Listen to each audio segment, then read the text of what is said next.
అందరికీ నమస్కారం. జై శ్రీరామ్. నేను మీ ఈశ్వర్. జై శ్రీరామ్. హిందూ కేసరితో ముఖాముఖి కార్యక్రమానికి స్వాగతం, సుస్వాగతం.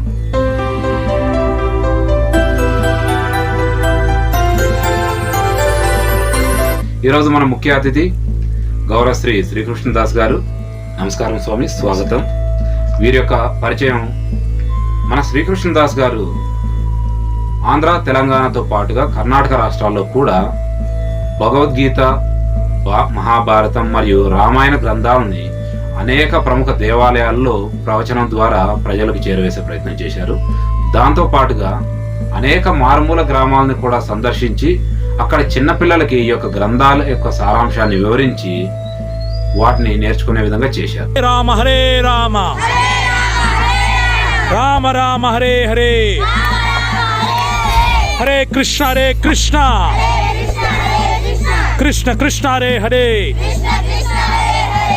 నిజంగా ఇలాంటి వ్యక్తి ఈరోజు మనతో పాటు ఉండడం నిజంగా చాలా సంతోషకరమైన విషయం. ఇక మనం నేరుగా మన యొక్క కార్యక్రమంలోకి వెళ్ళిపోదాం. నమస్కారం స్వామి. నమస్కారం గారు. జై శ్రీరామ్. జై శ్రీరామ్. స్వామి, మీరు మన హిందూ బంధువులందరి కోసం మన ఛానల్ ద్వారా మన దగ్గర రావడం అనేది నిజంగా చాలా సంతోషం. జై శ్రీరామ్. జై శ్రీరామ్. స్వామివారు, ఇక నేను కొన్ని ప్రశ్నలు మిమ్మల్ని అడగాలనుకుంటున్నాను. ఆ యొక్క సందేహాలు ఏవైతే ఉన్నాయో వాటిని నివృత్తి చేయడం ద్వారా కేవలం నేను మాత్రమే కాదు, నాతో పాటుగా మన హిందూ కేసరి ఛానల్ చూస్తున్న ప్రతి ఒక్కరు కూడా తెలుసుకొని ఆచరిస్తానని నేనైతే భావిస్తున్నాను. అందులో మొట్టమొదటి ప్రశ్న: సనాతన వైదిక హిందూ ధర్మం అంటే ఏమిటి? అది ఏం చెప్తుంది? సనాతన వైదిక హిందూ ధర్మం ముఖ్యంగా మనం భాగవతంలో చూసుకుంటే సవై పుంశో పరో ధర్మో యథోర్భక్తి అదోక్షజే అహైతుకి అప్రతిహత యయాత్మ సుప్రసీదతి అని చెప్తున్నారు. అంటే ఒక మానవుని యొక్క నిజమైన ధర్మం ఏమిటంటే యథోర్భక్తి అదోక్షజే అహైతుకి అప్రతిహత. అంటే భాగవత ధర్మం అంటే భగవంతునికి సేవ చేసుకోవడమే ఒక మానవుని యొక్క నిజమైన ధర్మం. పైగా ఆ భక్తి కూడా ఏ విధంగా ఉండాలి అంటే అహైతుకి అప్రతిహత. అంటే ఆ చేసే భక్తి ఏదో కోరికల కోసం, కోరిక నెరవేరితే భగవంతుని భక్తి చేయడం, కోరిక నెరవేరకపోతే ఆ భగవంతుని త్యజించడం కాకుండా తల్లిదండ్రుల యందు బిడ్డలకి ఎటువంటి ప్రేమ ఉంటుందో అలా భగవంతుని యందు కూడా భక్తి ఉండడం. దాన్ని సవై పుంశో పరో ధర్మో యథోర్భక్తి అదోక్షజే అహైతుకి అప్రతిహత యయాత్మ సుప్రసీదతి. ఎవరైతే ఆ భాగవత ధర్మాన్ని ఆచరిస్తూ ఉంటారో ఆ మానవులందరికీ కూడా ప్రశాంతత కలుగుతుంది, అంటే శాంతి కలుగుతుంది. ఇది సనాతన ధర్మం. సనాతన ధర్మం అంటే ఏదో పురాతనం, లేకుంటే 2000 సంవత్సరాలు 3000 సంవత్సరాలు అని చెప్తూ ఉంటారు. కాదు, మన సనాతన వైదిక సంప్రదాయం ప్రకారం మనకి చార్లెస్ డార్విన్ సిద్ధాంతం కానీ, లేకుంటే మానవుడు అడవులో ఆడమవారి నుంచి వచ్చాడు, లేకుంటే కోతి నుంచి వచ్చాడని చెప్తూ ఉంటారు. ఇది శుద్ధ తప్పు. సనాతన వైదిక సంప్రదాయం అనేది మనకి వేదాల ప్రకారం మరియు భాగవతం, రామాయణ, మహాభారత ఇతిహాసాల ప్రకారం కూడా ఈ భూమి, ఇందులో ఉన్నటువంటి మానవులు 2000 సంవత్సరాల కిందట, 5000 సంవత్సరాల కిందట వచ్చిన వాళ్ళు కాదు. సనాతనం అంటే ఆది నుంచి ఉంది. ఆ ఆదిని ఎవరు కనిపెట్టలేకపోయారు. అంటే మానవుని యొక్క బుద్ధికి, మానవుని యొక్క మేధాశక్తికి అందనటువంటిది దాన్ని సనాతనం చెప్పారు. అదేదో పురాతనం కూడా కాదు, ఇది ఎప్పుడుందనేది కూడా లెక్క పెట్టడానికి వీలు కానటువంటి దాన్ని సనాతనం అని చెప్పారు. అది సనాతన వైదిక ధర్మం ఏం చెప్తుంది వేదం ప్రకారంగా అంటే, మనకి ఋగ్వేదం శాంతి మంత్రం ప్రకారంగా ఓం తత్సం యోరా వృణీమహే గాతుం యజ్ఞపతయే దైవీ స్వస్తిరస్తునః స్వస్తిర్మానుషేభ్యః ఊర్ధ్వజిగాతు భేషజం శం నో అస్తు ద్విపదే శం నో చతుష్పదే. ఓం శాంతి శాంతి శాంతి. అంటే ఇక్కడ ఓం తత్సం యోరా వృణీమహే అంటే ఇక్కడ మానవుడు తన యొక్క జీవితాన్ని ఎలా సాగించాలి, ఎందుకు సాగించాలి, తన భక్తి ఏ విధంగా ఉండాలి, ఎందుకు యజ్ఞం చేయాలి, ఎందుకు ఈ విధంగా ధర్మంలో ఉన్నటువంటి హోమాలు యజ్ఞాలు ఎందుకు చేయాలి అని మనకి శాంతి మంత్రం చెప్తుంది. శాంతి మంత్రం ముఖ్యంగా దాంట్లో ఏం చెప్తుందంటే, ఓం తత్సం యోరా వృణీమహే, ఎవరైతే మనకు శుభాలు మేలును కలుగు చేస్తారో వారిని మనం ఆరాధిస్తున్నాం. దేని ద్వారా ఆరాధిస్తున్నాం? యజ్ఞం గాతుం యజ్ఞాయ గాతుం యజ్ఞపతయే, గాతుం యజ్ఞాయ గాతుం యజ్ఞపతయే, యజ్ఞం చేస్తున్నాం. ఎందుకు ఒక వ్యక్తి లేకుంటే ఋషులు కానీ మునులు కానీ మనం కూడా యజ్ఞం ఎందుకు చేస్తున్నామంటే, యజ్ఞం చేయడం ద్వారా యజ్ఞం గాతుం యజ్ఞాయ, యజ్ఞం చేసే వ్యక్తికి మేలు కలుగుతుంది. గాతుం యజ్ఞపతయే అంటే ఆ యజ్ఞం ఎటువంటి నిర్విఘ్నం లేకోకుండా భగవంతుని యొక్క అనుగ్రహం కలిగే విధంగా, సత్ఫలితం పొందే విధంగా. ఎటువంటి సత్ఫలితం పొందుతుంది? దైవీ స్వస్తిరస్తునః అంటే దేవతల యొక్క అనుగ్రహం పొందే విధంగా. స్వస్తిర్మానుషేభ్యః మనుషులందరికీ మేలు కలుగుగాక. దేవతల యొక్క అనుగ్రహం పొందడమే కాకుండా ఆ దేవతల అనుగ్రహం ద్వారా స్వస్తిర్మానుషేభ్యః అంటే మనుషులందరికీ కూడా మేలు కలుగుగాక, శుభం కలుగుగాక. కేవలం మనుషులంటే మనం యజ్ఞం చేసేది కేవలం భారతదేశంలో ఋషులు మనం మాత్రం చేస్తూ ఉంటాం. కానీ మరి భారతదేశంలో యజ్ఞం చేస్తుంటే ఇక్కడ స్వస్తిర్మానుషేభ్యః అని చెప్తుంది. మరి స్వస్తిర్మానుషేభ్యః అంటే మానవులందరికీ మేలు కలగాలి అంటే కేవలం భారతదేశంలోని వారు మాత్రమే వస్తారా? ప్రపంచంలో ఉన్న అందరూ కూడా వస్తారు. కేవలం హిందువులు మాత్రమే వస్తారా? లేదు, సర్వ మానవాళి కూడా వస్తారు. కేవలం బ్రాహ్మణులే వస్తారా? అన్ని కులాల వారు కూడా వస్తారు. కాబట్టి ఇప్పుడు వేదం ఏం చెప్తుంది? స్వస్తిర్మానుషేభ్యః అంటే హిందూ సనాతన ధర్మంలో చేసే ఏ కార్యక్రమమైనా సరే సర్వే జనా సుఖినో భవంతు లోకా సమస్తా సుఖినో భవంతు అని చెప్తుంది. అంటే ఆ సనాతన ధర్మం ఎందుకు ఇంత స్థిరంగా దృఢంగా ఉంది అంటే అది యజ్ఞం చేసే, ఇప్పుడు ఏదైనా మనం కార్యం చేసే మనకు మేలు కలగాలనుకుంటూ ఉంటాం. అంటే మన కుటుంబం, మన ఉద్యోగం, లేకుంటే మన భార్య, మన కుటుంబాలు బాగుండాలనుకుంటాం. కానీ ఈ సనాతన ధర్మంలో కోరింది ఏది? స్వస్తిర్మానుషేభ్యః అంటే మానవులందరూ బాగుండాలి. మానవులందరూ అంటే కేవలం భారతదేశంలోనా కాదు, ప్రపంచంలో విశ్వంలో మానవ జీవరాశి ఎక్కడుంటుందో వారందరూ బాగుండాలని కోరింది. కేవలం యజ్ఞం చేసే ఋషులు మునులు బ్రాహ్మణులే బాగుండాలన్నా కాదు, 4 వర్ణాలు, అంతకంటే మ్లేచ్చులు, అంతకంటే యవ్వనులు, ఎంత నీచమైన వారైనా సరే వాడు మానవుడే చేశారు, వాడు బాగుండాలని కోరింది. ఇది సనాతన ధర్మం చెప్పింది. స్వస్తిర్మానుషేభ్యః మానవులు బాగుండాలని కోరింది. వేదం అదొక్కటే చెప్తుందా? మానవులు ఒక్కటే బాగుండాలని? మరి మానవులు బాగుండాలని ఏం కావాలి? ప్రకృతి అంతా బాగుండాలి. కాబట్టి అందుకు ఏం చెప్పింది వేదం అంటే, ఊర్ధ్వం జిగాతు భేషజం అంటే ఊర్ధ్వంగా ప్రకృతిలో ఉన్నటువంటి పలు మొక్కలు చెట్లు కూడా ఊర్ధ్వంగా పెరగాలి. ఊర్ధ్వంగా పెరగడం అంటే ఆ చెట్లు మొక్కలు పెరగడం ద్వారా అక్కడి నుంచి వచ్చే ధాన్యపు గింజ, పండ్లు, కూరగాయలు ఇవన్నీ కూడా మానవుని యొక్క శరీరానికి దోహదపడతాయి. వాస్తవం కదా. అంతేకాకుండా స్వస్తిర్మానుషేభ్యః ఊర్ధ్వం జిగాతు భేషజం. బాగుంది స్వామి, మానవులకి మేలు కలగాలి, ప్రకృతి బాగుండాలి, ఇంతేనా? మరి మిగతా జీవరాశి అంటే యజ్ఞం, వేదం అది కూడా చెప్పింది. శంనో ద్విపదే శం చతుష్పదే. శంనో ద్విపదే అంటే 2 కాళ్ళ జీవరాశులు ఏవైనా సరే, 2 కాళ్ళ జీవరాశులు కూడా బాగుండాలని చెప్పింది మన సనాతన ధర్మం. కేవలం మనిషి గురించే చెప్పలేదు. వైదిక ధర్మం ప్రకారం 2 కాళ్ళ జంతువులు అంటే 2 పాదముల జంతువులు. 2 పాదముల జంతువులు అంటే మీకు కోళ్ళు, తర్వాత ఏ జీవరాశి అయినా సరే, పక్షులు కానీ రకరకాల పక్షులు అవన్నీ వస్తాయి. అంటే 2 పాదములతో ఉండే పక్షులు కూడా బాగుండాలని కోరింది మన సనాతన వైదిక సంప్రదాయం. శంనో చతుష్పదే 4 కాళ్ళ పాదం ఉండే, 4 పాదములతో ఉండే ఆ జీవరాశి కూడా బాగుండాలని చెప్పింది. ముఖ్యంగా మనకి గోమాత, తర్వాత మిగతా జీవరాశులన్నీ కూడా 4 పాదంతో ఉండే ఏ జంతువు అయినా సరే అవన్నీ కూడా బాగుండాలని కోరింది. తర్వాత ఏం చెప్పింది? తర్వాత ఇంకా ఓం శాంతి శాంతి శాంతి శాంతి 3 సార్లు చెప్తుంది.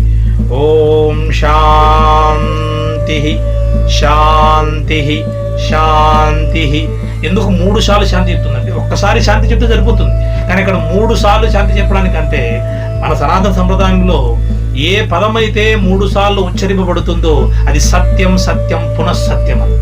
అంటే ఏ యజ్ఞం చేయడం ద్వారా ఎవరైతే ఏ దేవాది దేవుడైతే ఆ శ్రీమన్నారాయణుడైతే దేవాది దేవుడు మనకి మేలు కలుగజేస్తాడో ఆయన ఆరాధిస్తాం. మరియు యజ్ఞం చేసేవాళ్ళు బాగుండాలి, యజ్ఞం ఎటువంటి నిర్విఘ్నం లేకోకుండా బాగుండాలి. యజ్ఞం ఎందుకు చేస్తున్నారా అంటే దేవాది దేవుడి యొక్క అనుగ్రహం కోసం చేస్తున్నాం. ఆ మానవులు ఎందుకు యజ్ఞం చేస్తున్నారంటే కేవలం వారి కోసం కాదు, భగవంతుని యొక్క దేవాది దేవుడి యొక్క అనుగ్రహం కోసం చేస్తున్నారు. అంతేకాకుండా దైవీ స్వస్తిరస్తునః దేవతల యొక్క అనుగ్రహం పొందడం కోసం కూడా చేస్తున్నారు.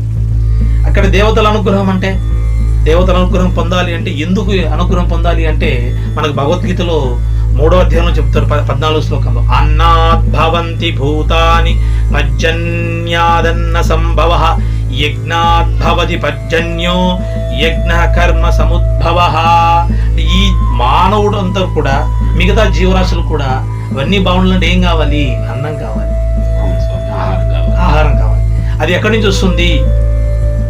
వర్షం ద్వారా వస్తుంది. వర్షం వస్తే ప్రకృతి అంతా కూడా పచ్చగా ఉండి ఆ మొక్కల ద్వారా మనకి పంటల ద్వారా మనకి ఆహారం సమకూరుతుంది.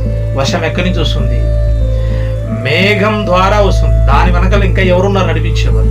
ఆ దేవతలు ఎవరైతే ఉన్నారో వారందరి యొక్క అనుగ్రహం మనకు కావాలి. మరి దేవతల అనుగ్రహం కావాలంటే ఏం చేయాలి? యజ్ఞం చేస్తున్నాం. ఇప్పుడు యజ్ఞం ఒక్కరి కోసమే చేస్తున్నామా? మన కోసమే కాదు, దేవతల అనుగ్రహం కోసం చేస్తున్నాం. ఆ యజ్ఞంలో సమర్పించే హవిస్సులు దేవతల యొక్క ప్రీతి కొలిపించే విధంగా ఉంటుంది. దాని ద్వారా ఏమవుతుంది అంటే ఊర్ధ్వం జిగాతు భేషజం అంటే ఆ దేవతల యొక్క అనుగ్రహం ద్వారా వర్షం కురియడం ద్వారా స్వస్తిర్మానుషేభ్యః మనిషి జీవనానికి మేలు కలుగుతుంది. నీరు ఉంటేనే తప్ప మన జీవితం ఉదయం నిద్ర లేచినప్పటి నుంచి మళ్ళీ సాయంకాలం వరకు కూడా మనకు నీరు లేకుంటే జీవితం ముందుకు వెళ్ళలేదు. అదే నీరు ఇంకా ఏం చేస్తుంది? ఊర్ధ్వం జిగాతు భేషజం వర్షం లేకపోతే పంటలే ఉండవు. అంటే పంటల ద్వారా విత్తనాల ద్వారా మనం ధాన్యం ద్వారా మనం అందరం సుఖంగా ఉంటాం. అంతేకాకుండా శమ్నో ద్విపదే ఆ జంతువులందరికీ కూడా సంతోషంగా ఉండాలి. దాన్ని శాంతి శాంతి శాంతి అంటే 3 సార్లు చెప్పింది. సత్యం కావాలి, శాంతి ఖచ్చితంగా కలుగుతుందని చెప్పింది. ఇది మాత్రమే సనాతన వైదిక సంప్రదాయం చెప్పింది తప్ప ఏ మతము చెప్పలేదు. భూమండలంలో ఉన్నటువంటి ఎన్ని మతాలు ఉన్నప్పటికీ కూడా ఈ విధంగా చెప్పలేదు. నిజమే స్వామి, నేను చూసినట్టుగానే మా దేవుణ్ణి నమ్మకపోతే రాళ్లతో కొట్టి చంపండి, నూనెలో వేయించి చంపండి, దారి కాచి దొంగ దెబ్బ తీయండి అని చెప్పిన మతాల యొక్క గ్రంథాలు నేను చదివి చూశాను. కానీ ఈ విధంగా ప్రపంచంలో ఏ ఒక్క మతం కూడా లేదు. కేవలం మన సనాతన హైందవ ధర్మం మాత్రమే ఈ విధంగా సమస్త లోకాలని అంటే మన ఈ యొక్క లోకంలో ఉన్న సకల ప్రాణులు కూడా బాగుండాలి అని కోరుకునే ఏకైక ధర్మం మన యొక్క సనాతన ధర్మం. స్వామి, ఇప్పుడు ఇంకో చిన్న సందేహం. ఇప్పుడు మన సనాతన ధర్మాన్ని మనం ఏ విధంగా ఆచరించాలి స్వామి? ఇప్పుడున్న ప్రస్తుత సమాజంలో 2022 ఉన్న ప్రస్తుతం ఇంకా రాబోయే రోజుల్లో కానీ గతంలో ఏ విధంగా అయితే మన ఋషులు, మునులు, సిద్ధులు, యోగులు, ఆచార్యులు, పీఠాధిపతులు, మఠాధిపతుల ద్వారా అనుగ్రహం ద్వారా గురు శిష్య పరంపర ద్వారా గృహస్థాశ్రమంలో ఉన్న వాళ్ళైనా సరే, బ్రహ్మచారి అయినా సరే, గృహస్థాశ్రమైనా సరే, వానప్రస్థమైనా సరే, సన్యాసాశ్రమైనా సరే, వీరందరూ కూడా భగవంతుని యొక్క భక్తి సాధన చేయడం ద్వారా ఇప్పటికీ మన దేశంలో ధర్మంగా నిలిచి ఉంది. అంటే ధర్మో రక్షతి రక్షిత అంటే దాని అర్థం ఏంటంటే ధర్మాన్ని నువ్వు రక్షిస్తే ధర్మం నిన్ను రక్షిస్తుంది అని అంటుంటారు. వాస్తవానికి మనం ధర్మం రక్షించే వాళ్ళమా? కాదు. అంటే మనం జన్మ తీసుకోముందు మళ్ళీ ఎవరు రక్షించారు దాన్ని? మన పూర్వీకులు దాన్ని ఆచరించారు. ధర్మో రక్షతి అంటే దాని అర్థం ఏంటంటే ధర్మాన్ని మీరు ఆచరించాలి. మీరు ఆచరించడం ద్వారా ఏమవుతుంది? ధర్మాన్ని మీరు రక్షించిన వారు అవుతారు. వాస్తవం కదా. అంటే ఇప్పుడు ఒక పాఠశాలకు వెళ్ళే ఒక విద్యార్థికి ఆ పిల్లవాడి నుదుటిన తిలకం పెడితే ఏమవుతుంది? ధర్మాన్ని ఆచరించినాడు. మెడలో తులసిమాల ఒక రుద్రాక్షమాల వేస్తే ఏమవుతుంది? ధర్మాన్ని ఆచరించిన వాళ్ళు. అంతే సులభం. అంటే పాఠశాలకు వెళ్ళే ఒక చిన్న పిల్లవాడికైనా సరే, ఉద్యోగం చేసే ఒక కార్యాలయంలో పనిచేసే ఒక వ్యక్తి ఎవరైనా సరే తన నుదుటిన తిలకం ఉండాలి. అప్పుడేమవుతుంది? నీ ధర్మాన్ని ఆచరించేవాడు వాస్తవం కదా. అది ఎలా మొదలు పెట్టాలి? ముందు తల్లిదండ్రులు మొదలు పెట్టాలి. తల్లిదండ్రులు నేర్పించినటువంటి ధర్మం పిల్లవాడు చిన్నప్పటి నుంచి ఆచరిస్తూ ఉంటాడు. అది ఎలా? ఒక గృహం నుంచి మనం ప్రారంభించాలి. ఉదయం నిద్ర లేచినప్పటి నుంచి నిజంగా సనాతన వైదిక సంప్రదాయం అప్పుడప్పుడు మనం చలనచిత్రాలు టీవీలో చూస్తూ ఉంటాం. చూడడానికి చాలా బాగుంటుంది.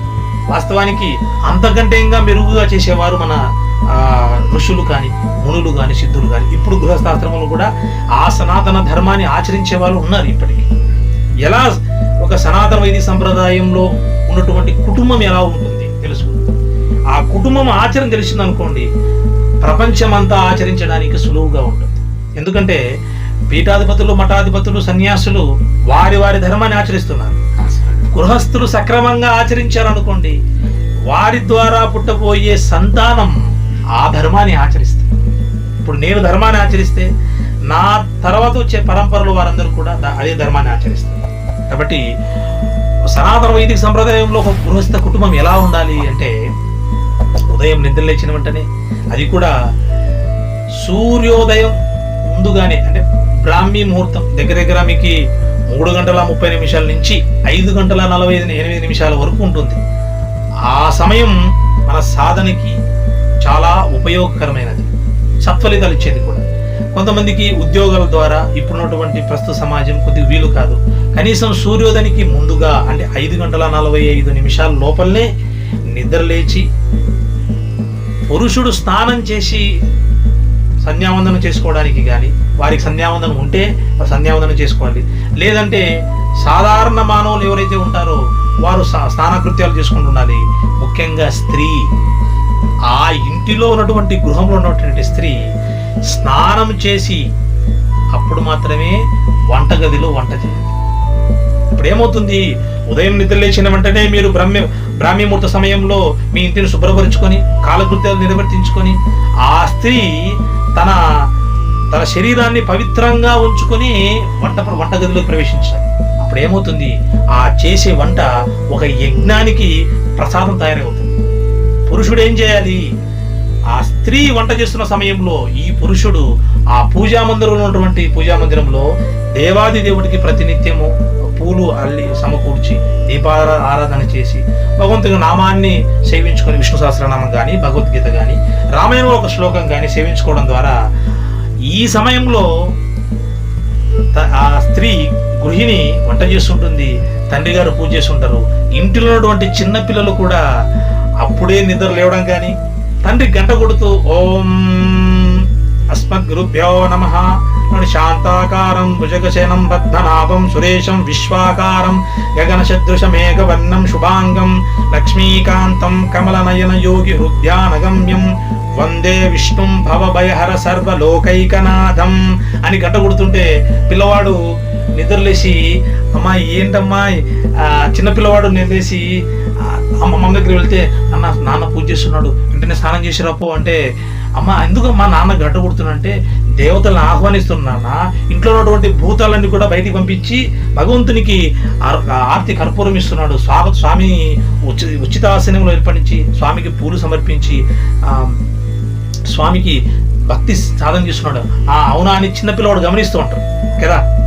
దాన్ని గమనించి ఏమవుతుంది? ఆ పిల్లవాడు కూడా స్నానం చేసి ఒక ఉత్తరీయం ధరించి తండ్రి పక్కలో కూర్చొని తండ్రి ఇచ్చే తీర్థం తీసుకొని ఎంతో నాన్న స్వామికి నమస్కరించంటే వానికి తెలిసి కొద్దిగా ఈ విధంగా నమస్కరించండి, ఇలా కాదు నాన్న ఇలా సాష్టాంగ నమస్కారం చేయంటే ఆ పిల్లవాడు, అంటే తండ్రి ఎలా సాష్టాంగ నమస్కారం చేసి చూపిస్తే పిల్లవాడు కూడా దాన్ని ఆచరిస్తాడు. అప్పుడేమవుతుంది? స్త్రీ ఇక్కడ వంట చేస్తుంది, ఆ ప్రసాదం తీసుకొని వచ్చి భగవంతుని నైవేద్యం చేయడం, అందులో ఒక తులసి సమర్పించి దాన్ని ఇంటిలిపాలు తీసుకున్న ఏమవుతుంది? అది కేవలం వంట కాదు, ప్రసాదం అవుతుంది. అంటే ఆ యొక్క ఆహారం ఏదైతే ఉందో ఆహారం ప్రసాదం అవుతుంది. అప్పుడు ప్రసాదం తీసుకోవడం ద్వారా రోగాలు వస్తాయా? రావు.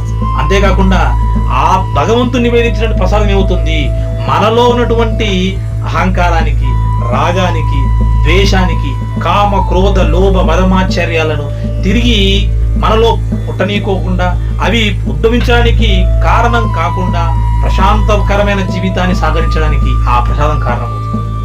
ఇప్పుడు ఆ ప్రసాదం తీసుకోవడం ద్వారా ఉద్యోగం చేసే ఆ వ్యక్తి లంచం తీసుకోడు, ఉద్యోగం చేసే ఆ వ్యక్తి ఇతరుల్ని మోసం చేయడు, ఉద్యోగం చేసే ఆ వ్యక్తి సనాతన వైదిక సంప్రదాయం ప్రకారంగా స్వస్తిర్మానుషేభ్య ఊర్ధ్వం జిగాతు భేషజే దైవీ స్వస్తిరస్తున శంనో ద్విపదే శంనో చతుష్పదే.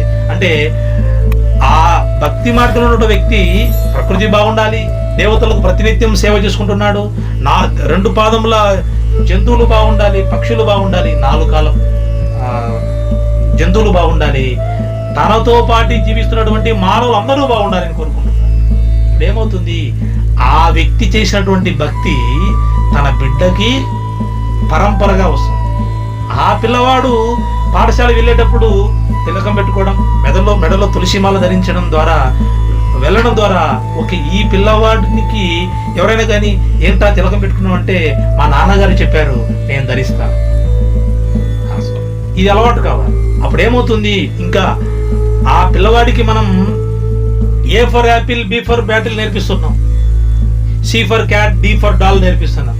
దాని బదులు ఏ ఫర్ ఆచార్య, B for Bhrigu Maharshi, C for Chaitanya Mahaprabhu, D for Dronacharya అని పిల్లలు నేర్పించడం ద్వారా మన సనాతన వైదిక సంప్రదాయం ఉన్నటువంటి మహామహానుభావుల గురించి, భాగవతోత్తముల గురించి, ఆచార్యుల గురించి, ఋషుల గురించి తెలిపిన వాళ్ళం అవుతాం. పాఠశాలలో ఎలాగో ఆ స్కూల్లో ఉన్నటువంటి ఉపాధ్యాయులు A for apple, B for battle నేర్పిస్తారు, కానీ మన ఇంటిలో మన పిల్లల్ని ఏం నేర్పించాలి, ఏ ఫర్ ఆచార్య, బి ఫర్ భరద్వాజ మహర్షి కానీ భృగు మహర్షి గురించి తెలియజేయాలి. లేకుంటే భారతదేశంలో ఉన్నటువంటి ఋషుల పేర్లు మనం తెలియజేయాలి. తద్వారా ఏమవుతుంది, పిల్లవాడు అడుగుతాడు, అమ్మా ఎవరమ్మా భరద్వాజ మహర్షి, ఎవరమ్మా భృగు మహర్షి, ఎవరమ్మా చైతన్య మహాప్రభుని అడిగితే ఈ తల్లిదండ్రులు పిల్లవాడికి వివరణ ఇవ్వాల్సి వస్తుంది. అప్పుడు ఏమవుతుంది, గురువులు ఎవరు, ఆచార్యులు ఎవరు, శిష్య పరంపర ఏమిటి, ఏ ఫర్ అర్జున అనేది చెప్పవచ్చు. నాన్న ఏ ఫర్ అర్జున అంటే అర్జునుడు తను యుద్ధం చేయడం ద్వారా ధర్మాన్ని రక్షించాడు, అర్జునుడికి కృష్ణ భగవానుడు భగవద్గీత బోధించాడు. అంటే కృష్ణుడు ఎవరమ్మా అంటే భగవంతుడు నా దేవాది దేవుడు. అంటే ఈ భగవద్గీత అంటే ఏం లేదనన్న అని ఆ భగవద్గీత గురించి పిల్లవాడికి శ్లోకం నేర్పిస్తే పిల్లవాడికి ఏమవుతుంది, మనకి ఎట్లాగా బ్రిటిష్ వాడు మన యొక్క సంస్కారాన్ని, సాంస్కృతిక కార్యక్రమాలని కూడా తుడిపివేసే విధంగా పాశ్చాత్య సంస్కృతి తీసుకొచ్చేసారు. కానీ మనం ఏం చేయాలి, ప్రయత్నపూర్వకంగా మన పిల్లలకి వైదిక సనాతన సంప్రదాయాన్ని అలవాటు చేయాలి. అందులో ప్రతిరోజు ఒక భగవద్గీత శ్లోకం, కనీసం నెలకి 1 శ్లోకం నేర్పించిన పిల్లవాడికి సంస్కృత శ్లోకం నేర్పించడం ద్వారా పిల్లలకి మేధాశక్తి పెరుగుతుంది. ఎలాగైతే మీరు అన్యమతస్తులు గమనిస్తూ ఉంటారు, ప్రపంచం సునామీ వస్తుంది మునిగిపోతున్నప్పటికీ కూడా వాళ్ళ ఆదివారంలో ఒక నల్ల అట్ట పట్టుకుని ఉంటారు. సునామీ వచ్చేసింది, భూకంపం వచ్చేసినప్పటికీ కూడా కొంతమంది శుక్రవారం పచ్చడి అట్ట పట్టుకొని గట్టిగా మోకాలతో కూర్చొని ఏదో అరుస్తూ ఉంటారు. మరి శుక్రవారం వారు అడుస్తున్నప్పుడు, ఆదివారం వారు అడుస్తున్నప్పుడు, శనివారం కనీసం మన ఆలయంలో అందరికీ ఉద్యోగం అయిపోయి ఉంటుంది, అందరూ రైతులందరూ కూడా సాయంకాలం ఇంటికి వచ్చేసి ఉంటారు. ఉద్యోగం చేసే వాళ్ళు కూడా ఇప్పుడు ఉన్నటువంటి సాఫ్ట్వేర్ అందరూ కూడా సెలవే. మరి శనివారం ఏం చేయొచ్చు, శనివారం అందరికీ ఇష్టమైనటువంటి హనుమంత స్వామి యొక్క ఆలయం వెళ్ళవచ్చు, శనివారం అందరికీ ఇష్టమైనటువంటి రామచంద్రుని యొక్క ఆలయం వెళ్ళవచ్చు, శివుని ఆలయంకి వెళ్ళి, అమ్మవారి ఆలయంకి వెళ్ళి, శ్రీమన్నారాయణకి ఆలయం వెళ్ళి అక్కడ ప్రతిరోజు కనీసం ఒక అర్ధగంట సేపు రామనామం చెప్పడం కానీ, భగవద్గీత చదవడం కానీ, రామాయణం చదవడం ద్వారా ఏమవుతుంది, పిల్లలందరి చేత శ్రీరామాన్ని రపిస్తుండండి. పెద్దలందరూ కూర్చొని ఒక సత్సంగం ఏర్పాటు చేసుకొని ఒక అర్ధగంట సేపు భగవద్గీత చదువుకుంటే చాలదా? ఇది సరిపోదా? మనం సనాతన వైదిక సంప్రదాయాన్ని ప్రతి శనివారం చేయడం ద్వారా మన తరంలో వచ్చే పిల్లలందరూ ఆచరిస్తారు. ఏ విధంగా వారికి శుక్రవారం సునామీ వచ్చినా కూడా ఆగడు, ఆదివారం భూకంపం వచ్చినా వాళ్ళు ఆగరు, శనివారం కనీసం సాయంకాలం మన సమయం లేదా? స్వామి సమయం ఉంది, కానీ మన వాళ్ళు ఇప్పుడున్న ఈ టెక్నాలజీ యుగంలో, ఇప్పుడున్న ఇంత లేటెస్ట్ మోడర్న్ ఈ యొక్క పరిస్థితుల్లో కూడా ఇదంతా అవసరమా, ఇదంతా ట్రాష్, అసలు సైన్సే ఫైనల్ అంటారు. ఇప్పుడు ఒక ముస్లిం వచ్చేసరికి వాళ్ళ యొక్క ఖురాన్ని ఆచరిస్తారు. అదే ఒక క్రిస్టియన్ వచ్చేసరికి వారి యొక్క బైబిల్ని నిత్యం అతను చదువుతూ ఉంటాడు. అతనికి చదువు రాని వాడైనా సరే చేతిలో బైబిల్ పెట్టుకొని అతను చర్చికి వెళ్తాడు. కానీ మన వాళ్ళు అన్ని రకాలుగా సమయం ఉన్నప్పటికి కూడా గేమ్స్ ఆడడంలోనూ, పార్టీలు చేసుకోవడంలోనూ, సినిమాలు చూసుకుంటూ ఎంజాయ్ చేయడంలో తప్పించేసి, లేదా ఇదంతా ఏది లేదంటే ప్రశాంతంగా ఉదయం 10-11 అయినా కానీ గురకబెట్టి నిద్రపోవడంలో ఉన్నంత మజా మన వాళ్ళకి ఇవంతా చదివితే రాదు. అందులో కూడా ఏమంటారు, ఈ సినిమాలు అంతా ఇప్పుడు ఇవంతా కూడా ఇంత టెక్నాలజీ డెవలప్ అయింది, ఈ టైంలో కూడా ఆ పుస్తకాలు పట్టుకొని చదివేది అవసరమా అనే ఒక ఇది అనేది ఎక్కువ మందిలో ఈ యొక్క భావన అనేది ఉంది. దీనికి చక్కటి సమాధానం చెప్తాం, మీరు చెప్పవచ్చు, మనం కూడా చెప్పవచ్చు. బాగా గమనిస్తే మన వారికి ఉదయం నిద్ర లేచినప్పటి నుంచి, మనం ఉదయం నిద్ర లేచినప్పటి నుంచి ఇంట్లో వేద సూక్తమైనటువంటి పురుష సూక్తం కానీ, స్త్రీ సూక్తం కానీ, భూ సూక్తం, నీల సూక్తం, ఈ విధంగా సూక్తం వినవచ్చు. కానీ దాని బదులు ఏమింటున్నారు, విష్ణు సహస్రనామం ఇంట్లో టీవీలో పెట్టవచ్చు, తర్వాత భగవద్గీత పెట్టవచ్చు. కానీ దీని బదులు ఏం చేస్తున్నారు, ఇంట్లో ఉదయం లేచినప్పటి నుంచి మా మ్యూజిక్, జెమినీ మ్యూజిక్ చేస్తున్నారు. పిల్లవాడికి పాఠశాల ఏ స్కూల్ నేర్పిస్తున్నారు, saint Joseph, saint Louis, saint nonsense, saint waste అని నేర్పిస్తున్నారు. పిల్లవాడిని జరిపించేదేమో saint Louis, saint nonsense, saint waste, saint useless పంపిస్తున్నారు. మీరు పంపించిన ఎక్కడికి, పాశ్చాత్య దేశ ప్రభావం ఉన్నటువంటి విద్యాలయాలకు పంపించారు. వాడు బయటకు వచ్చారు ఏమంటాడు, ఫస్ట్ వెళ్ళడమేమో తిలకం పెట్టుకొని వెళ్తాడు, 5వ తరగతి వరకు బాగానే ఉంటుంది. 10వ తరగతి వచ్చేసరికి ఐఆమెన్ అంటాడు. అంటే ఆమెన్ అంటే దాని అర్థం ఏంటంటే ఐఆమ్ నన్, అంటే నేనేమి కాదు, నాకేమీ లేదు, నాకెవరు లేరు, అంటే నేను ఏమి కాదు, నేను వ్యర్థం అన్నట్టుగా వాడు తయారైపోతాడు. అంటే ఇప్పుడు ఏమంటాడంటే ఐఆమ్ ఏథిస్ట్ అని గర్వంగా కూడా చెప్పుకుంటాడు. అంటే ఏదైతే వాస్తవం కాదో దాన్ని చలనచిత్రం ద్వారా చూపిస్తే వాడు దాన్ని విశ్వసిస్తాడు. చలనచిత్రంలో నటించే చిత్రకారులు వాళ్ళంతా చేసేది అది డూపు, అది వాస్తవం కాదని తెలిసినప్పటికీ కూడా వాడు దానికి అభిమానితాడు. వాస్తవం కానీ నిజంగా జరిగింది. 5000 సంవత్సరాల కింద కృష్ణ భగవానుడు మథురాలో జన్మించాడు. లక్షల సంవత్సరాల కిందట త్రేతాయుగంలో రామచంద్రుడు అయోధ్యలో జన్మ తీసుకున్నాడు. మహారాష్ట్రలో ఛత్రపతి శివాజీ ఉన్నాడు. ఆయన యుద్ధం చేసి హిందూ సనాతన ధర్మాన్ని రక్షించాడని చెబితే వీడు నమ్మడు. అంటే మన వాళ్ళకి బాగా చదువుకున్నారు, నాన్న ఇది చదువుకున్నావు అంటే బాగా చదువుకున్నాను సార్, ఎంతవరకు చదువుకున్నావు, డిగ్రీ అయిపోయింది, పిహెచ్డీ అయిపోయింది, ఐఐటి అయిపోయింది అంటాడు. కానీ బుర్ర ఏమాత్రం పనిచేయడం లేదు. ఎందుకంటే వాస్తవమైన దాన్ని గ్రహించడం లేదు. అంటే ఏది నిజమైందో దాన్ని పట్టుకోవడం లేదు. అవాస్తవమైన సినిమాలని ఈటీవీలో లేకుంటే చలనచిత్రాల్లో టీవీలలో వచ్చే డీజోడి జబర్దస్త్ లేకుంటే పబ్జీ ప్రోగ్రాములు కానీ టిక్ టాక్ వీడియోలో పోయినందు వానికి మనస్సు లగ్నం అవుతుంది. ఇదంతా ఏది మానవ లక్షణం కాదు, ఇది రాక్షస లక్షణం, రాక్షస ప్రవృత్తి. దీన్ని తొలగించాలంటే ఏం చేయాలి, మనమే ప్రయత్నపూర్వకంగా గ్రామానికి వెళ్ళి ప్రచారం చేయాలి. ఏ విధంగా అయితే అన్య మతస్థులు అట్టలు పట్టుకొని వీధికి వచ్చి మీ దేవుడు లేడు మా దేవుడే ఉన్నాడు, వారికి ఏమాత్రం కొద్దిపాటి కూడా దాని ఎందుకు జ్ఞానం సరిగా లేదు. అజ్ఞానంతో ఉన్నవారే వీధిలోకి వచ్చి ప్రచారం చేస్తుంటే మరి జ్ఞానంతో ఉన్నటువంటి సనాతన వైదిక సంప్రదాయంలో ఏ అగస్త్య మహర్షి, ఏ సప్త మహర్షులు తిరిగేటువంటి ఈ పవిత్ర పునాతన సనాతన భూమిలో, ఈ పవిత్రమైనటువంటి ఈ పునీతమైనటువంటి భూమిలో, ఎన్నో పుణ్యక్షేత్రాలు ఉన్నటువంటి భూమిలో తిరిగాడేటువంటి రామచంద్రుడు తిరిగాడు, కృష్ణ భగవానుడు తిరిగాడు. అటువంటి ప్రదేశంలో పుట్టినటువంటి మనం ఎంత ధైర్యంగా ప్రచారం చేయాలి. ప్రతి ఒక్క హిందువు కూడా తన నుదిటి మీద ఊడ్డు పుండ్రంగా కానీ ఆ యొక్క పరమశివుని యొక్క విభూతిగా ధరించాలి, మెడలో తులసిమాల కానీ రుద్రాక్షమాల ధరించాలి, చేతిలో భగవద్గీత పట్టుకోవాలి, సనాతన సంప్రదాయాన్ని ధైర్యంగా ఆచరించాలి. అప్పుడు మాత్రమే మనం ఈ సంప్రదాయాన్ని దృఢంగా స్థిరంగా రాబోయే తరాల వారికి అందించగలుగుతాం. లేకపోతే గ్రీకు యొక్క సామ్రాజ్యం పతనం అయిపోయింది, రోమ్ సామ్రాజ్యం పతనం అయిపోయింది, ఈజిప్టులు కూడా సామ్రాజ్యం కూడా పతనం అయిపోయింది. కానీ ఇప్పటికీ కూడా చెక్కు చెదరకుండా ఈ దేశం పైన 400 సంవత్సరాలు అరబ్బులు దాడి చేసినప్పటికీ 200 సంవత్సరాలు పైగా ఆ యొక్క డచ్, ఫ్రాన్స్, తర్వాత పోర్చుగీసు బ్రిటిష్ సునకములు దాడి చేసినప్పటికీ కూడా సనాతన వైదిక సంప్రదాయాన్ని చెక్కు చెదరనీయలేదు. ఎందుకు?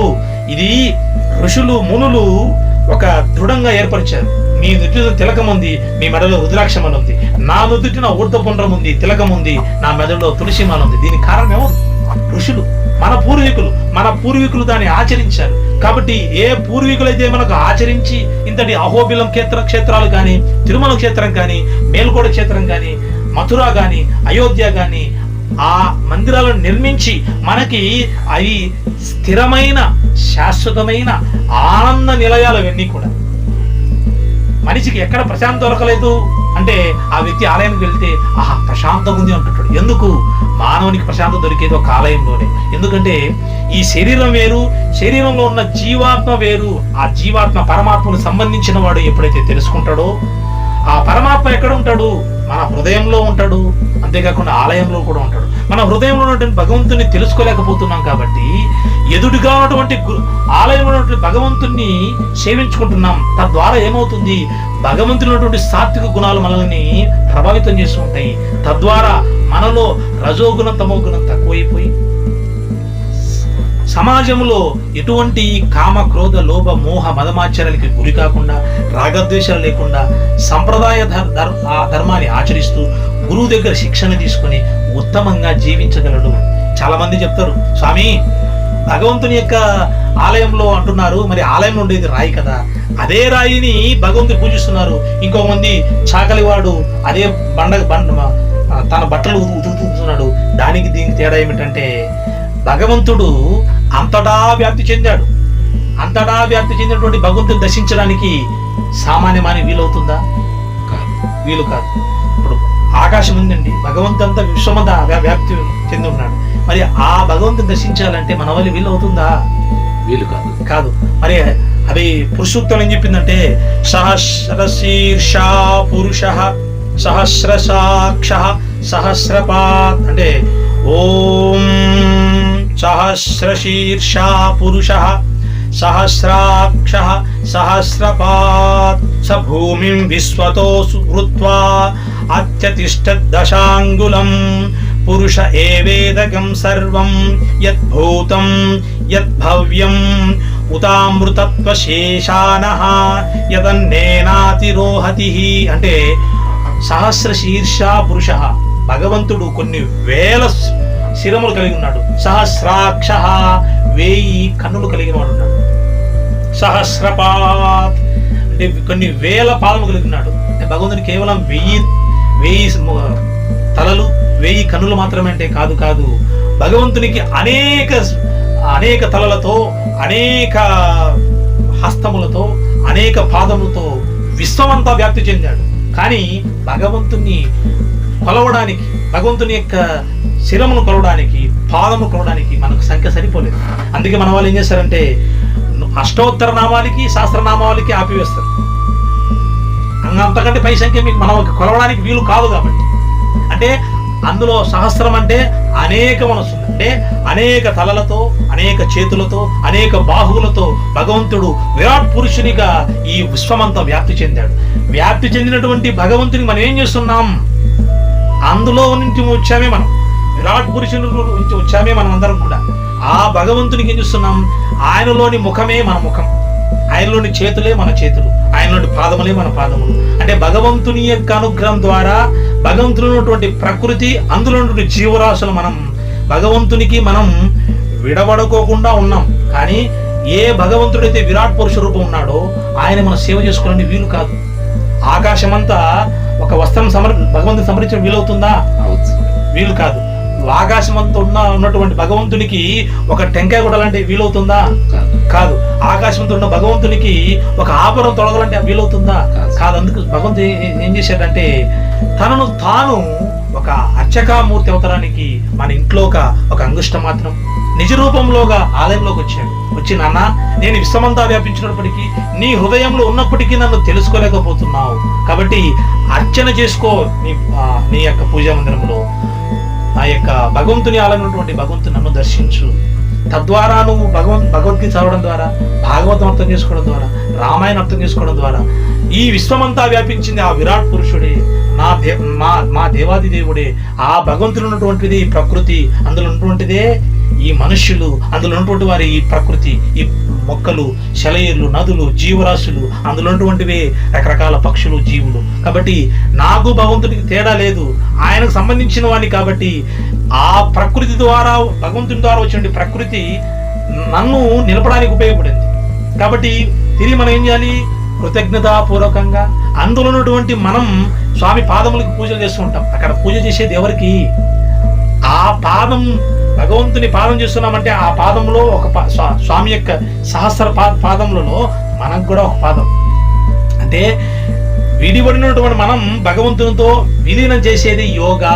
యోగము అంటే కలయిక. అంటే మనం మాయ ద్వారా విడిపడి ఉన్నాం, భగవంతునితో కలపడమే యోగం అంటారు. ఈ విధంగా చేయడం ద్వారా ఏమవుతుంది?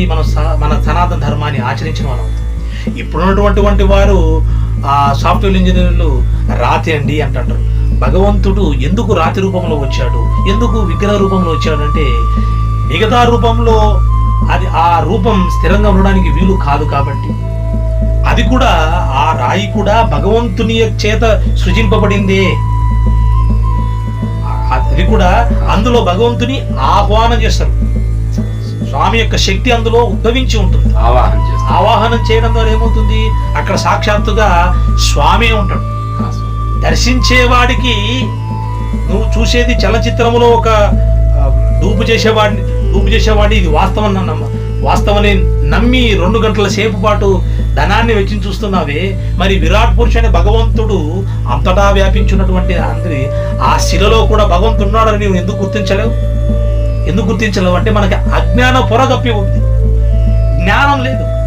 అక్కడ ఏదైనా మందిరానికి వెళ్తే ఇది ఇటాలియన్ మార్బుల్ అండి, ఇది రాజస్థాన్ మార్బుల్ అంటుంటారు. ఒరే మూర్ఖుడా, అది ఇటాలియన్ మార్బుల్, రాజస్థాన్ మార్బుల్ కాదు చూడాల్సింది. అందులో ఉన్నటువంటి రూపం ఎటువంటిది?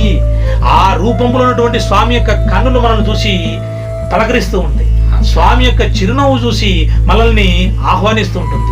స్వామి 2 చేతులతో మనల్ని పిలుస్తూ ఉంటాడు, ఒక తండ్రి బిడ్డవని పిలిచినట్టుగా. అట్లా ఆ కోణంలో చూసి ఏమవుతుంది? ఒక భక్తుడు జ్ఞానం అనే కోణంతో చూస్తాడు, అభక్తుడు, నాస్తికుడు అజ్ఞానం అనే కోణంతో చూస్తాడు. దీన్ని మనమే ప్రయత్నపూర్వకంగా భగవద్గీత ద్వారా, రామాయణ, మహాభారత, భాగవత గ్రంథాల ద్వారా, నగర సంకీర్తన ద్వారా ప్రచారం చేస్తూ ఉండాలి.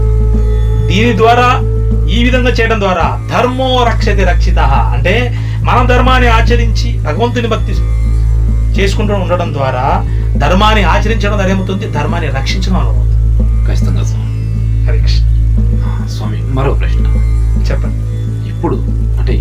ఇప్పుడున్న ఈ పరిస్థితుల్లో మన ధర్మాన్ని బలోపేతంగా ఎలా ముందుకు తీసుకెళ్ళాలి?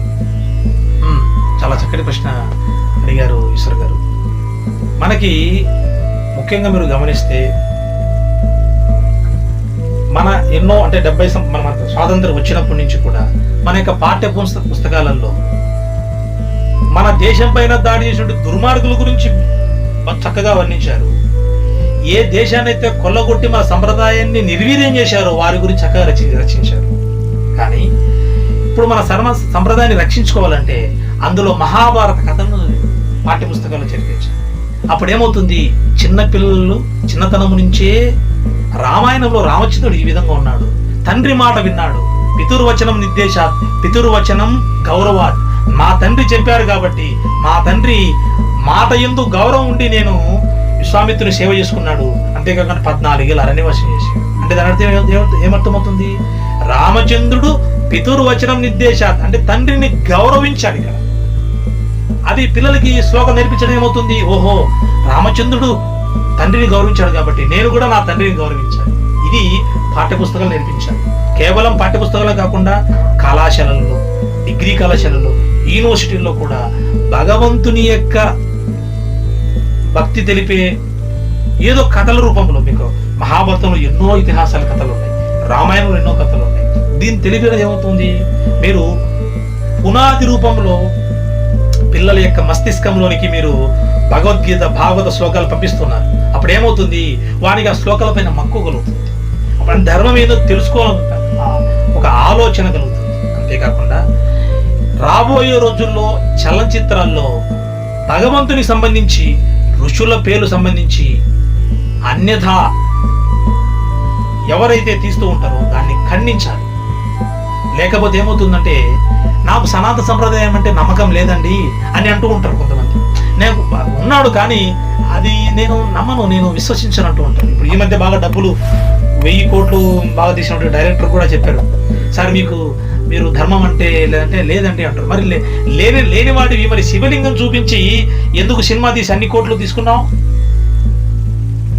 అంటే, నీకు ధనం కోసం మాత్రం నీకు శివలింగం కావాలి, శివలింగం భక్తి చూపిస్తావు.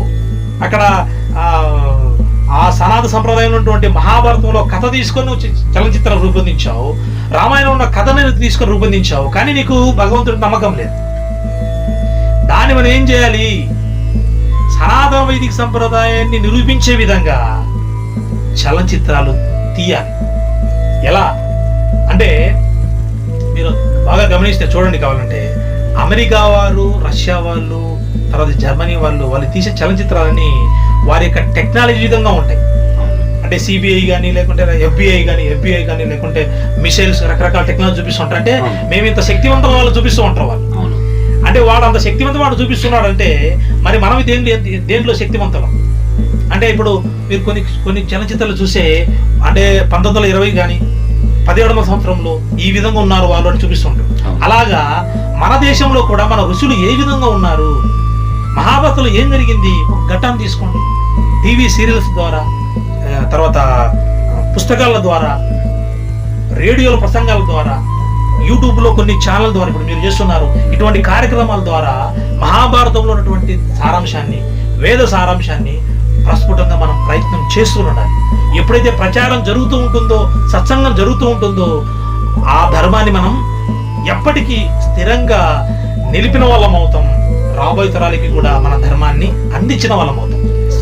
ప్రపంచ దేశాల్లో ప్రతి ఒక్క దేశానికి వారి యొక్క దేశ టెక్నాలజీని, ఇప్పుడు మీరు జర్మనీ ఉన్నారు, కార్లు, జపాన్ ఉంది ఒక టెక్నాలజీ, అమెరికా ఒక టెక్నాలజీ, ఫ్రాన్స్, రష్యా వారి టెక్నాలజీని ప్రకటన చేస్తూ ఉంటుంది. దాన్ని వారు ముందుకు తీసుకువెళ్తున్నారు. కానీ భారతదేశంలో టెక్నాలజీ ఏంటి అంటే సనాతన వైదిక సంప్రదాయం. ఇది మానవునికి ప్రశాంతతనిచ్చేది, మానవునికి శాంతినిచ్చేది, ప్రపంచ శాంతి కోరుకుండేది ఒక్క సనాతన వైదిక సంప్రదాయమే. మన దగ్గర ఉన్నటువంటిది అదే టెక్నాలజీ. మరి ఈ టెక్నాలజీ మనం ఇతర దేశాలకు ఇచ్చామా అంటే ఇచ్చాం. మీరు గమనిస్తే అరబ్ దేశాల్లో కూడా ఇప్పటికీ అందరూ యోగా చేస్తున్నారు, ధ్యానం చేస్తున్నారు. యోగా ఇచ్చాం, ధ్యానం ఇచ్చాం. ఇప్పటికీ మీరు సౌదీ అరేబియాలో అరబ్ భాషలో కొన్ని లక్షల కోటి 50 లక్షల భగవద్గీతలు ప్రచారం చేస్తున్నారు. ఇతర దేశాల్లో కూడా మనం యోగా ఇచ్చాం, ధ్యానం ఇచ్చాం, భగవద్గీత ఇచ్చాం, రామాయణం, భాగవతం కూడా ఇచ్చాం. ప్రపంచ దేశాలు ఏ విధంగా అయితే టెక్నాలజీ ఇతర దేశాలకు అందజేశాయో, మనం మన ఋషుల యొక్క, ఆచార్యుల యొక్క టెక్నాలజీని అందజేశాం. ఏమిటి మన టెక్నాలజీ అంటే సనాతన వైదిక ధర్మ టెక్నాలజీ. దాని ద్వారా మనిషి ఏ విధంగా ప్రశాంతంగా జీవించాలి, శాంతి ఎలా లభించాలి అనేది యోగా ద్వారా నేర్పించాం, ధ్యానం నేర్పించాం. దానికి యోగా, మెడిటేషన్ పేర్లు పెట్టారు. భగవద్గీత కూడా ఇచ్చాం. భగవద్గీత ద్వారా కూడా అందరూ ఉద్ధరింపబడుతున్నారు. అందులో భాగంగా ముఖ్యంగా సనాతన వైదిక సంప్రదాయం ఆచరిస్తున్నటువంటి రష్యా వాళ్ళు కానీ, అమెరికా కానీ, జర్మనీ కానీ, ఫ్రాన్స్ కానీ మొత్తం 108 దేశాల్లో మన సనాతన ధర్మాన్ని ఆచరిస్తూనే ఉన్నారు. అంటే మానవుని యొక్క మనుగడ, మానవుని యొక్క జీవన వైవిధ్యం, మానవుని యొక్క జీవితం ఎలా ఉండాలి, ఎలా ఉంటే తను ఎన్ని భౌతికంగా ఉద్యోగాలున్నా, ధనమున్నా, సంపాదనున్నా ప్రశాంతత, శాంతి కావాలంటే ఒక్క సనాతన వైదిక ధర్మం అనే టెక్నాలజీ వాడితేనే మనకు శాంతి, మనసుకు శాంతి, ఈ ప్రపంచానికి శాంతి. చాలా సంతోషం స్వామి. మీరు ఎన్నో అత్యద్భుతమైన విషయాలు మాకు మరియు మన హిందూ సోదరులందరూ కూడా మీరు తెలియజేశారు. నిజంగా మీతో ఈరోజు ఈ విధంగా ఈ యొక్క సమయాన్ని గడపడం అనేది చాలా సంతోషకరంగా ఉంది. కేవలం ఈ యొక్క సందర్భం మాత్రమే కాదు, ఇక భవిష్యత్తులో కూడా మీ నుంచి ఇదే విధమైన సహకారం మాకు, అదేవిధంగా మన హిందూ బంధువులందరికీ కూడా ఉంటుందని నేను ఆశిస్తున్నాను. ధన్యవాదాలు స్వామి. జై శ్రీరామ్. జై జై శ్రీరామ్. సంతోషం. మాకు కూడా ఈ హిందూ కేసరి ఛానల్తో అంటే మన సనాతన ధర్మాన్ని రక్షించే దిశగా ధర్మాన్ని ఏ విధంగా మనం తెలుసుకోవాలని అన్న మీ తపనతో మీరు చేస్తున్నటువంటి కార్యక్రమాలు చాలా ఆనందదాయకం. మాకు కూడా ఇటువంటి కార్యక్రమాలు